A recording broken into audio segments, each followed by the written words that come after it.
World cup ഒക്കെ അവിടെ അതിന്റെ വഴിയെ നൈസായിട്ടൊക്കെ നടന്നു പോകും. പക്ഷെ നമ്മുടെ ഇന്ത്യൻ ഫുട്ബോളിന്റെ കാര്യം നമുക്ക് മറക്കാൻ പറ്റത്തില്ലല്ലോ. ഇന്ത്യൻ ഫുട്ബോൾ വീണ്ടും റീസ്റ്റാർട്ട് ചെയ്യാൻ പോവുകയാണ്. കഴിഞ്ഞ ഒരു സീസൺ ഇന്ത്യൻ ഫുട്ബോളിനെ സംബന്ധിച്ചിടത്തോളം വളരെ പരിതാപകരമായിരുന്നു. ഡ്യൂറന്റ് കപ്പോട് കൂടിയാണ് പതിവ് പോലെ ഇന്ത്യൻ ഫുട്ബോൾ സീസൺ ആരംഭിക്കുന്നത്. 5 നഗരങ്ങളിൽ വെച്ചിട്ടായിരിക്കും ഇത്തവണ ഡ്യൂറന്റ് കപ്പ് നടക്കാൻ പോവുക.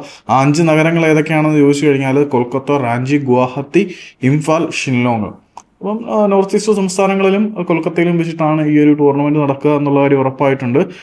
ജൂലൈ 25 മുതൽ ഓഗസ്റ്റ് 23 വരെ നീണ്ടു നിൽക്കുന്ന കാലയളവിലായിരിക്കും ഈ ഒരു ഡ്യൂറന്റ് കപ്പ് ടൂർണമെന്റ് നടക്കുക. ഡ്യൂറന്റ് കപ്പിന്റെ ചരിത്രത്തിനെ കുറിച്ചും ഹിസ്റ്ററിയെ കുറിച്ചും ഒന്നും ഞാൻ പറഞ്ഞു പഠിപ്പിക്കേണ്ട കാര്യമില്ല. ഏഷ്യയിലെ തന്നെ ഏറ്റവും പഴക്കം ചെന്ന ഫുട്ബോൾ ടൂർണമെന്റ് ആണ് Durand cup. One of the most prestigious tournament in Asian football history എന്നൊക്കെ നമുക്ക് ഡ്യൂറന്റ് കപ്പിനെ വിശേഷിപ്പിക്കാം.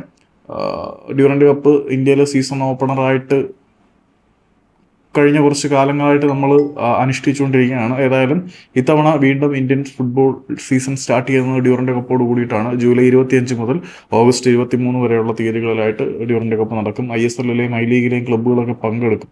ബ്ലാസ്റ്റേഴ്സിന്റെ ഒക്കെ പാർട്ടിസിപ്പേഷൻ ഉണ്ടായിരിക്കും. പക്ഷേ ഇത്തവണ ഇന്ത്യൻ താരങ്ങളെ വെച്ചുകൊണ്ട് ഡ്യൂറന്റ് കപ്പ് നടത്തിയാൽ മതി എന്നൊരു ആഗ്രഹം അല്ലെങ്കിൽ ആവശ്യം മോഹൻ ബഗാൻ സൂപ്പർ ജയൻസിന്റെ ഭാഗത്തു നിന്നും വന്നിട്ടുണ്ടായിരുന്നു.